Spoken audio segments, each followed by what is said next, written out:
Senator Ousakos, suivi par le sénateur Boisvenu. Thank you, Chair, and welcome, ministers. Like many Canadians, I have to say that we're very concerned with the fact that we appear to be behind the curve rather than the head of the curve, and it seems to be that way from the start. There were questions of why we didn't impose travel restrictions quicker, and then the issue of why there wasn't better screening processes at the airports and at our borders. We can't look back now. We can't change things, of course. We made the same mistakes many other countries have made, and we're dealing with an unprecedented circumstance. But if we're going to get ahead of this curve, and we're going to flatten this curve, we got to look at the next catastrophe that's around the corner. And to be honest with you, ministers, as a parliamentarian, I think we should all be very concerned. When I think one of my colleagues earlier talked about what's going on the ground with healthcare providers. And I speak with firsthand knowledge because my wife, for the last 2 weeks, is one of those providers who's been putting in 15-hour days for the last 15 days, nonstop. And her staff is stressed.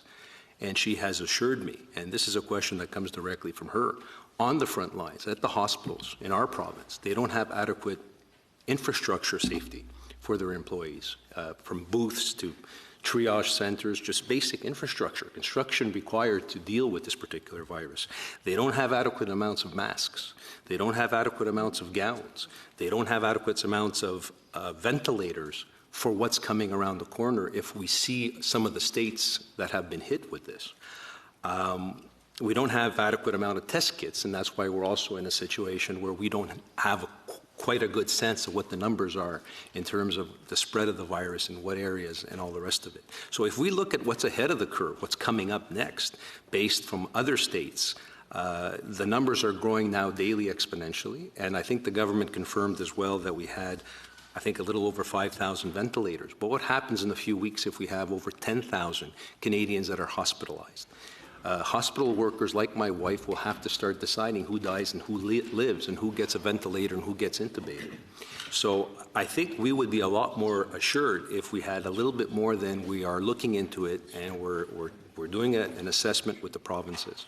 I know in 2008, our Senate National Security and Defense Committee issued a report on emergency preparedness, and one of the things that they looked at were reserves, emergency reserves, specifically Health Canada and National Emergency Stockpile System.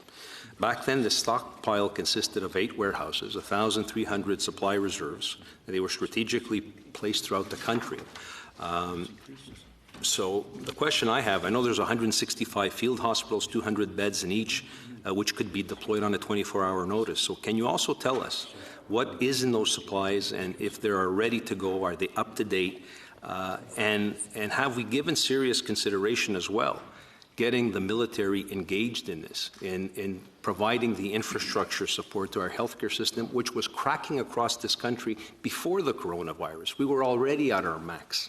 So have we given consideration of utilizing our armed forces to set up triage centers, makeshift hospitals, provide the beds, provide them with test kits, provide them with ventilators, and provide them with the equipment to provide the support in case the numbers get out of hand in Canada as they have in Italy and other countries?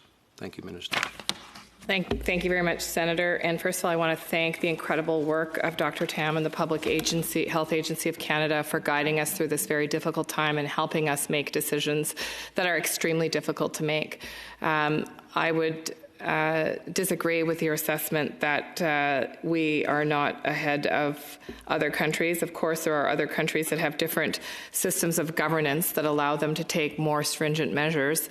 But certainly as a democracy and using science and evidence, I am very confident in the leadership of Dr. Tam and the Public Health Agency of Canada to deal with the situation the best that we possibly can.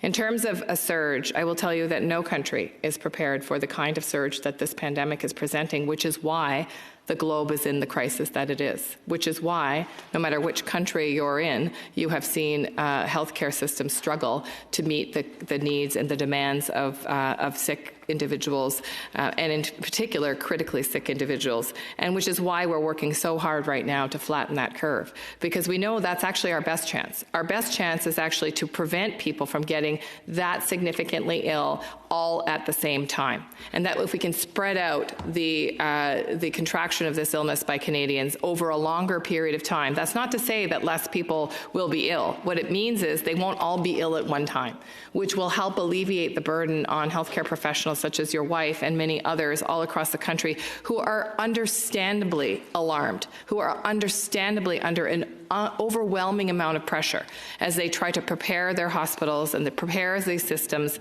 that have never actually been designed for the kind of surge that we may see as a country and that other countries have seen. Madam Minister. Thank you.